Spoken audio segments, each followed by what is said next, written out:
അസ്സലാമു അലൈക്കും വറഹ്മത്തുള്ളാഹി വബറകാതുഹു. അൽഹംദുലില്ലാഹി റബ്ബിൽ ആലമീൻ.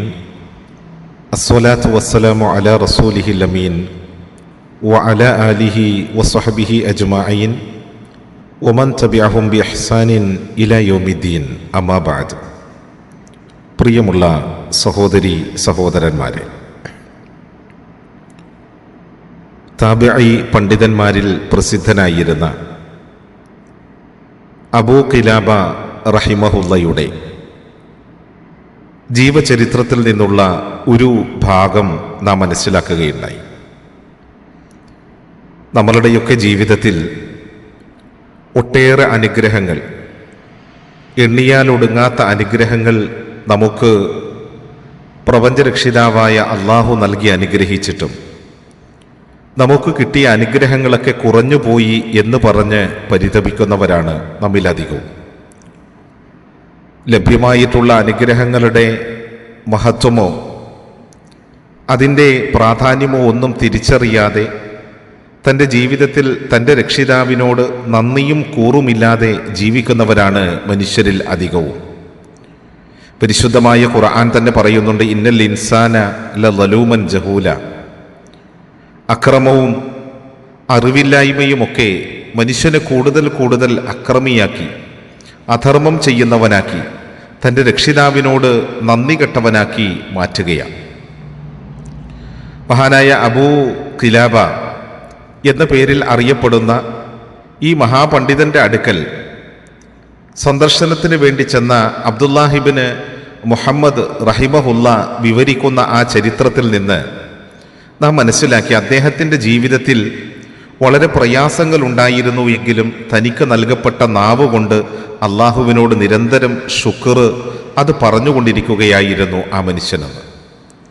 തന്നെ കാണാൻ വന്ന അതിഥിയോട് അന്ന് അബൂ ഖിലാബ റഹിമഹുല്ല ഒരു ആഗ്രഹം, ഒരാവശ്യം പറയുകയുണ്ടായി.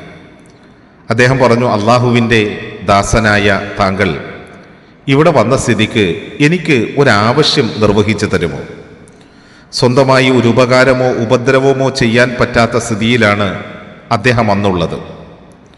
എനിക്ക് നമസ്കാര സമയമായാൽ വുളൂ ചെയ്തു തരികയും വിശക്കുമ്പോൾ ഭക്ഷണവും ദാഹിക്കുമ്പോൾ വെള്ളവുമെല്ലാം എത്തിച്ചു തരികയും ചെയ്തുകൊണ്ട് എന്നെ പരിചരിച്ചിരുന്ന ഒരു മകനുണ്ടായിരുന്നു എനിക്ക്. എന്നാൽ ഏതാനും ദിവസങ്ങളായി എൻ്റെ മകനെ കാണുന്നില്ല. ആ മകനെക്കുറിച്ച് താങ്കളൊന്ന് അന്വേഷിക്കുമോ എന്ന് മഹാനായ അബ്ദുല്ലാഹിബ്ന് മുഹമ്മദ് റഹിമഹുല്ലയോട് അബൂ ഖിലാബ റഹിമഹുല്ല ചോദിക്കുകയുണ്ടായി. അപ്പോൾ അദ്ദേഹം പറഞ്ഞത്, താങ്കളെപ്പോലെ ഒരാളുടെ ആവശ്യം നിറവേറ്റി കൊടുക്കാൻ എത്തിക്കുന്നതിനേക്കാൾ അള്ളാഹുവിൻ്റെ അടുക്കൽ പ്രതിഫലമുള്ള വേറെ പരോപകാരമില്ലല്ലോ.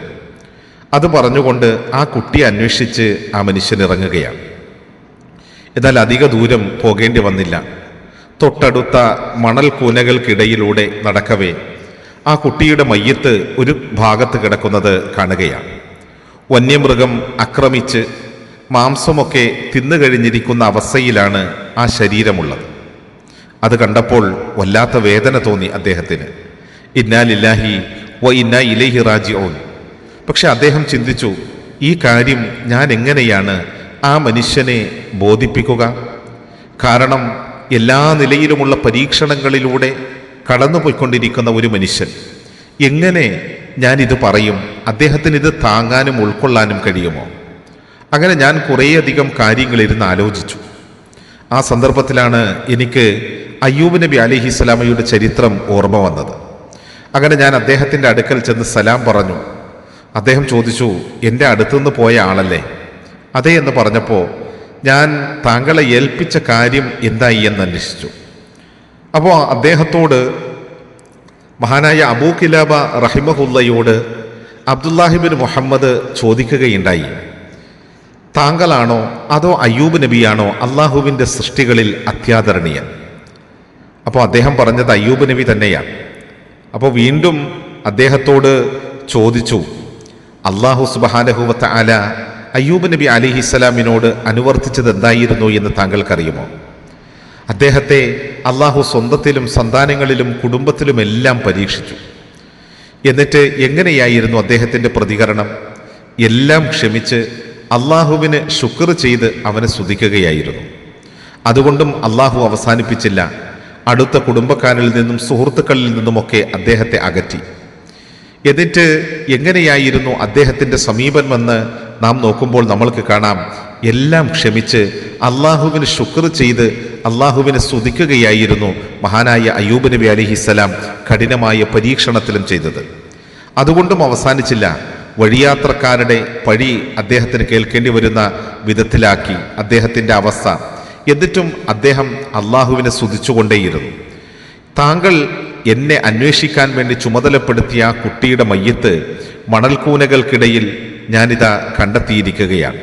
ആ നിലയ്ക്ക് അള്ളാഹു താങ്കൾക്ക് ക്ഷമിക്കാൻ കഴിവ് തരികയും മഹത്തായ പ്രതിഫലം കൊണ്ട് താങ്കളെ അനുഗ്രഹിക്കുകയും ചെയ്യട്ടെ.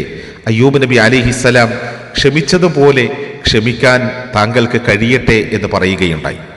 ഇത് കേട്ടപാടെ മഹാനായ ഈ താബിഈ പണ്ഡിതൻ പറഞ്ഞത് ഇങ്ങനെയാണ്: അൽഹംദുലില്ലാഹില്ലദീ ലം യഖ്ലുഖ് മിൻ ദുനിയത്തി ഖൽഖൻ യഅസ്വിഹി ഫയുഅദ്ദിബഹു ബിന്നാർ. അള്ളാഹുവിനോട് ധിക്കാരം പ്രവർത്തിച്ച് അവൻ്റെ നരകശിക്ഷ ഏറ്റുവാങ്ങേണ്ടി വരുന്ന തരത്തിൽ എനിക്ക് സന്താനങ്ങളെ സൃഷ്ടിക്കാത്ത അള്ളാഹുവിനാണ് സർവസ്തുതിയും. പിന്നീട് അദ്ദേഹം ഇന്നാ ലില്ലാഹി വ ഇന്നാ ഇലൈഹി റാജിഊൻ എന്ന് പറയുകയും അദ്ദേഹം മരിച്ചു വീഴുകയും ചെയ്യുകയാണ്. താങ്ങാൻ കഴിയാത്ത ദുഃഖം കൊണ്ട് അദ്ദേഹം മരിച്ചു വീണു. അതോടെ എനിക്കുമേൽ പരീക്ഷണ ഭാരം വർദ്ധിച്ചു എന്ന് ഈ സംഭവം റിപ്പോർട്ട് ചെയ്യുന്ന ആൾ പറയുകയാണ്. ഇങ്ങനെയുള്ള ആ മനുഷ്യൻ്റെ മയ്യത്ത് ഇവിടെ ഇട്ടേച്ചു പോകാൻ പറ്റുമോ? അത് പ്രയാസമാകില്ലേ? അങ്ങനെ ഒടുവിൽ ഞാൻ എൻ്റെ കയ്യിലുണ്ടായിരുന്ന പുതപ്പ് കൊണ്ട് മയ്യത്ത് മൂടി അദ്ദേഹത്തിൻ്റെ തലയുടെ ഭാഗത്തിരുന്ന് സങ്കടപ്പെടാൻ തുടങ്ങി. അങ്ങനെ ഇരിക്കെ അതുവഴി വന്ന ആളുകൾ ചോദിച്ചു എന്താണ് സംഭവിച്ചത് എന്ന്. ഞാനിത് പറഞ്ഞപ്പോൾ അവരും കൂടുകയും ഒടുവിൽ അവരെന്നോട് പറയുകയും ചെയ്തു, ഇദ്ദേഹം ഇബ്നു അബ്ബാസ് റളിയല്ലാഹു തആല അൻഹുവിൻ്റെ ശിഷ്യനായ അബൂ ഖിലാബത്തുൽ ജർമിയാണ് എന്ന്. അള്ളാഹുവിനെയും റസൂലിനെയും അങ്ങേയറ്റം സ്നേഹിച്ച മഹാവ്യക്തിത്വം. സഹോദരങ്ങളെ, നമ്മൾ ആലോചിച്ചു നോക്കൂ. അള്ളാഹുവിനോടും റസൂലിനോടും താല്പര്യമുണ്ടായിരുന്നവർ ജീവിതത്തിൽ ചെറിയ ചെറിയ പരീക്ഷണങ്ങളിൽ അള്ളാഹുവിനെ കുറ്റപ്പെടുത്തി മാറി നിൽക്കുകയായിരുന്നില്ല.